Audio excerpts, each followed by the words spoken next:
Señor presidente, reciba usted, a nombre del pueblo peruano, mi más cálida felicitación por su elección para presidir la Asamblea General.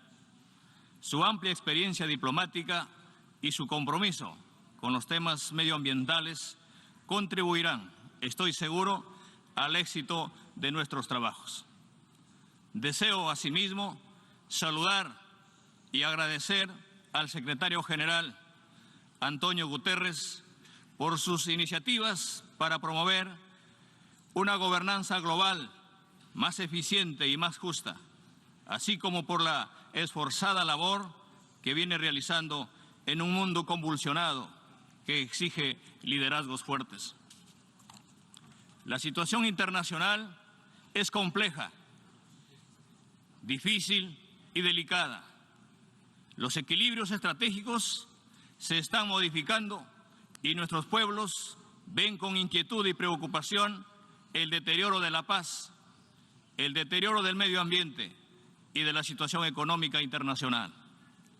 El mundo se está orientando peligrosamente a situaciones de enfrentamientos y oposición de intereses que están creando una grave tensión sin precedentes en la historia. El Perú reafirma su firmeza y esta firme posición de defensa del principio de no agresión y del respeto a la integridad territorial de los estados. Reitera la ilegitimidad de la intervención de la Federación Rusa en Ucrania. De la misma manera que reprueba la persistencia, ocupación por parte de Israel de territorios palestinos y árabes desde 1967. La paz excluye cualquier selectividad en la aplicación de la Carta de las Naciones Unidas. Todas las intervenciones armadas violan la Carta. No existen intervenciones buenas y malas. Del mismo modo, son ilegítimas y contrarias al derecho internacional todo tipo de sanciones distintas a las que aprueba el Consejo de Seguridad como parte de sus acciones para preservar la paz y la seguridad. Todo otro tipo de sanción unilateral es ilegítima y contraria al derecho internacional, incluidas las sanciones económicas. Producidas las guerras o las agresiones, el deber de la comunidad internacional es trabajar para el cese del fuego y la solución de los conflictos por la vía pacífica a través de negociaciones diplomáticas. No debemos incentivar los conflictos, debemos hacer de la paz nuestro cometido. Por ello, el Perú reitera una vez más la necesidad de que se pacte un cese al fuego en Ucrania, que se incremente la protección de la sociedad civil afectada por el conflicto y se inicien negociaciones para encontrar una solución pacífica que comprenda los intereses de todas las partes. Al mismo tiempo, es necesario dar continuidad al acuerdo que permite la exportación de cereales de Ucrania y, como lo ha señalado el secretario general, hacer los arreglos para normalizar las exportaciones rusas de fertilizantes, cuya carencia está agobiando a los agricultores más pobres del mundo en desarrollo. Es indispensable evitar que las sanciones económicas afecten a la seguridad alimentaria. Es finalmente un problema que atañe al respeto del derecho humano a la alimentación. En el caso de la situación de Palestina, en cuyos territorios recrudeció la violencia hace unos meses, es indispensable también que la comunidad internacional asuma de una vez por todas sus responsabilidades y propicie las negociaciones de paz para encontrar una solución basada en el reconocimiento de dos estados, una Palestina independiente y viable y un Israel con fronteras seguras. Solo así podremos tener una paz duradera. El gobierno del Perú abrirá próximamente una representación diplomática en Palestina, en pleno cumplimiento del principio de la universalidad de las relaciones diplomáticas. Señor presidente, en el contexto de inestabilidad y debilitamiento de los consensos y negociaciones diplomáticas para transformar los focos de conflicto en situaciones de construcción de la paz, es indispensable dar un salto hacia adelante para fortalecer y expandir las operaciones de mantenimiento de la paz de las Naciones Unidas. Por disposición de mi gobierno, el Perú ha incrementado prácticamente al doble los efectivos militares en 6 misiones de paz en el mundo, particularmente en el proceso de pacificación y estabilización de la República Centroafricana. Contribuiremos también en el corto plazo con efectivos policiales. Hace solo unos días inauguré en Lima la primera conferencia de América Latina y el Caribe sobre operaciones de mantenimiento de paz, Vivir en Paz. La conferencia ha significado un decisivo impulso para ampliar la participación de América Latina y el Caribe en las operaciones de paz de las Naciones Unidas bajo los principios de consentimiento de las partes, imparcialidad y el no uso de la fuerza, salvo en legítima defensa. Más importante aún, la Conferencia de Lima ha decidido crear la Red Latinoamericana y del Caribe para la cooperación en operaciones de mantenimiento de la paz. El Perú está comprometido en la inmediata ejecución y puesta en funcionamiento de la Red América Latina, que fue decisiva en la creación de las Naciones Unidas, tiene que, en base a los criterios de solidaridad y acción conjunta, intensificar su aporte a la solución de los conflictos y la paz. Es su tradición histórica. En esa línea, mi gobierno intensificará las consultas para consolidar a Sudamérica como una zona de paz internacional. Pero la paz no se rompe solo con la acción armada, como se señala en el preámbulo de la Constitución de la UNESCO. La guerra nace en la mente de los hombres. Es en la mente de los hombres donde debe erigirse los baluartes de la paz, y construir en la mente de los hombres los valores de la paz es respetar al otro, proteger los derechos humanos, no explotar a los más débiles, promover el diálogo y la solución pacífica de las controversias. Pero sobre todo, como lo hace sistemáticamente las Naciones Unidas, con el permanente apoyo del Perú, es necesario desterrar las ideologías de odio, el racismo, la intolerancia, la xenofobia, el antisemitismo. La paz supone, por el contrario, la conciencia de un destino común de la humanidad. Actuar con responsabilidad para construir ese futuro común implica respetar el principio de no intervención y al mismo tiempo ejercer la solidaridad con los pobres y los débiles, con los desposeídos, con los vulnerables. Actuar con responsabilidad para construir ese futuro común supone respetar los derechos humanos y las libertades fundamentales, los derechos civiles y políticos, los derechos económicos, sociales y culturales, los derechos colectivos de los pueblos, los derechos de las poblaciones indígenas.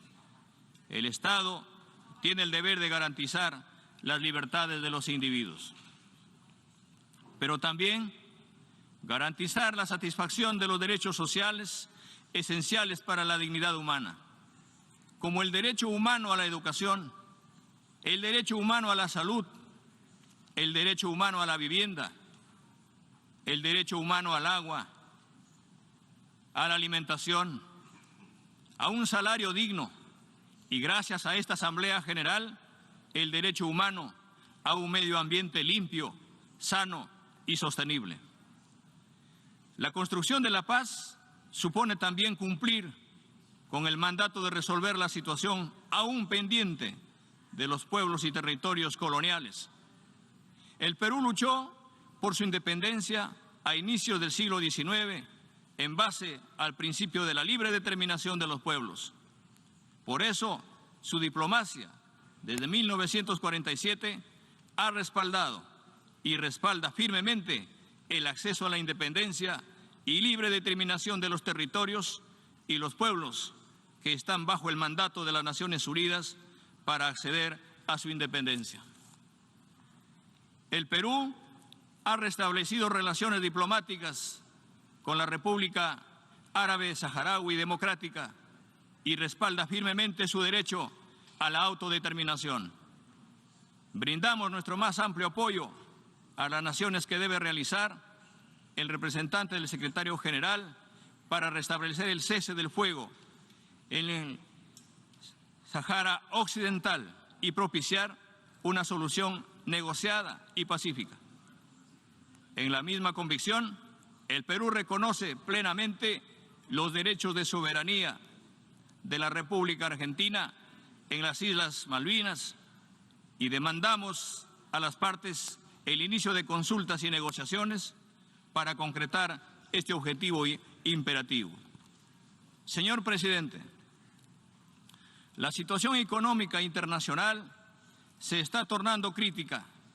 Los efectos negativos de la pandemia en los procesos productivos y sobre todo el deterioro en el nivel de vida de las mayorías pobres y extremadamente pobres, los problemas de la regularización de las cadenas de suministro, la inflación y el alza de los precios de la energía están generando una grave crisis mundial que producirá más pobreza y exclusión.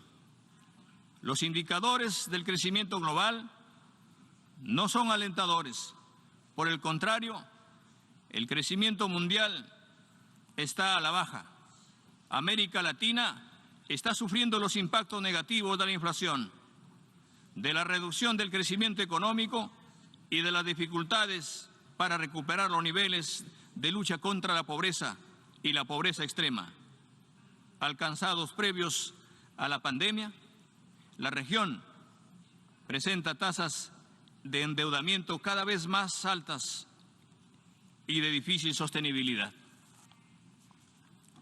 Para enfrentar estas tendencias mundiales y regionales que afectan las potencialidades del crecimiento, en el Perú hemos aprobado el Plan de Impulso al Crecimiento Económico, Impulso Perú.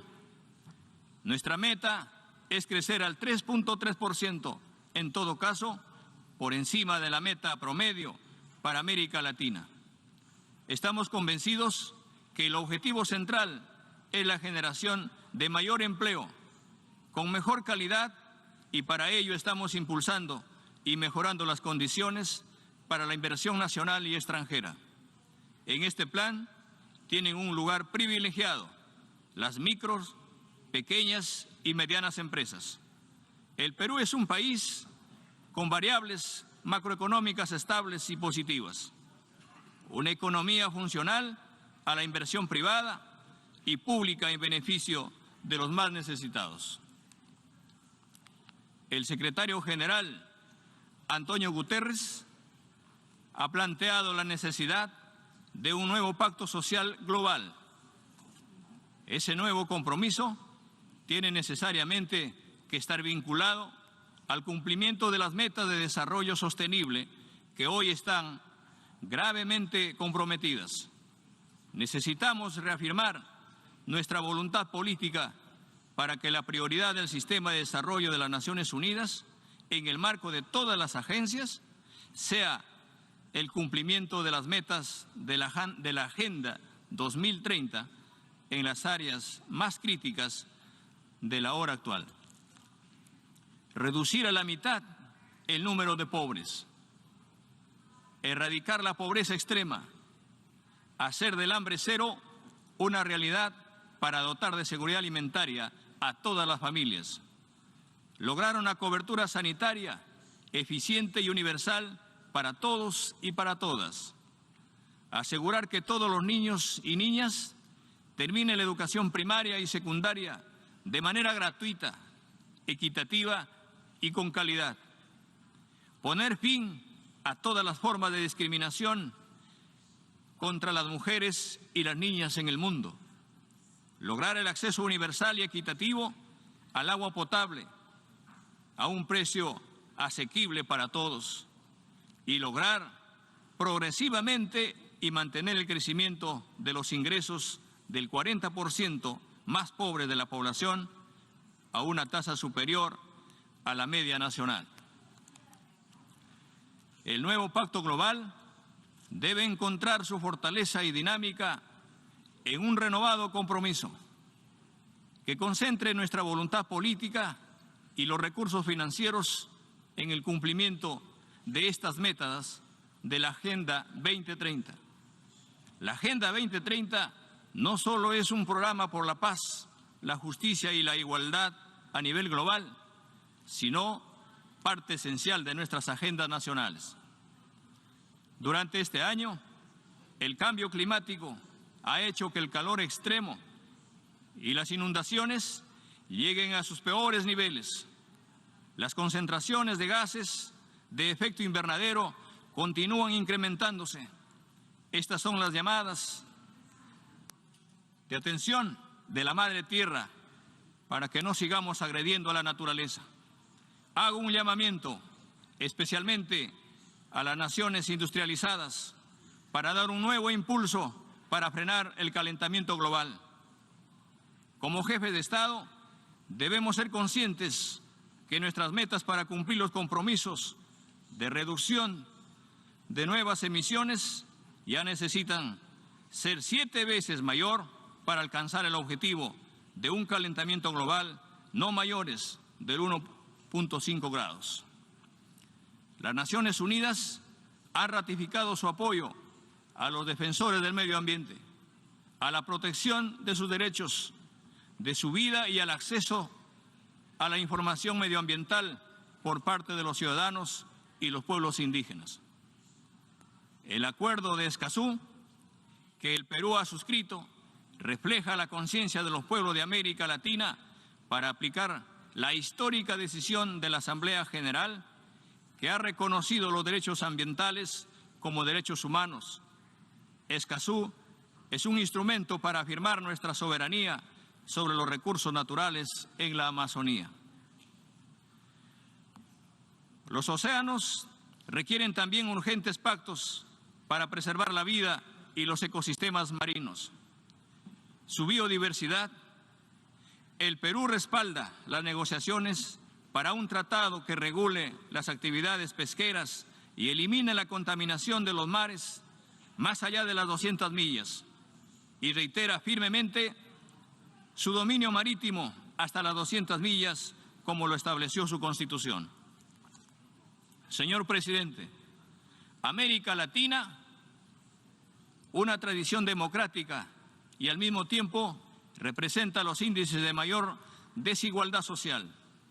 Pero los pueblos latinoamericanos siguen transitando por la fuerza histórica de la justicia de su causa, por la búsqueda de sociedades más justas, más igualitarias, con mayor cohesión social, donde el bien común sea la casa de todos, sin ninguna exclusión. En el Perú estamos transitando ese camino.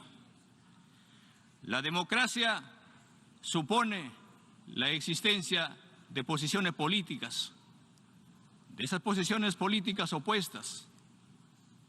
En eso consiste la libertad. Pero la gobernabilidad democrática existe el respeto a la institucionalidad y sobre todo a la voluntad popular. Los golpes de Estado, sea cual sea su modalidad, o el poder de Estado que los impulse, son ilegítimos. Atentan contra la expresión soberana de la voluntad popular. De la misma manera que en las crisis externas, toda crisis de gobernabilidad o de enfrentamiento entre los poderes de Estado debe resolverse con el diálogo y con la concertación y el pleno respeto de los resultados electorales. La Carta Democrática Interamericana, que es un aporte del Perú a la democracia en las Américas, así lo establece de manera enfática. En este mundo donde las tendencias al conflicto se acrecientan, como en las crisis políticas internas, necesitamos de 4 pilares para defender la gobernabilidad, para defender la gobernanza, y esta gobernanza tan importante, la gobernanza democrática. El respeto a los pueblos, la voluntad de solucionar los conflictos por la vía de la negociación, el respeto a los derechos humanos y a la institucionalidad del Estado de Derecho. Soy el jefe de Estado de un país multiétnico y pluricultural, con más de 3.000 años de desarrollo, de altas civilizaciones que han tenido dificultades para eliminar el racismo y la desigualdad social. Mi gobierno simboliza las demandas, simboliza las aspiraciones e ilusiones de quienes no han tenido nada o tuvieron muy poco para integrarse a la vida nacional como actores de su propio destino. La agenda de la inclusión social en el Perú es la del nuevo pacto social que las Naciones Unidas desean para todos los pueblos del mundo. Una agenda que prioriza el principio de no dejar a nadie atrás y una inclusión que se materialice en beneficio de todos, especialmente de los más pobres y los más vulnerables. Un mundo para todos. Muchas gracias.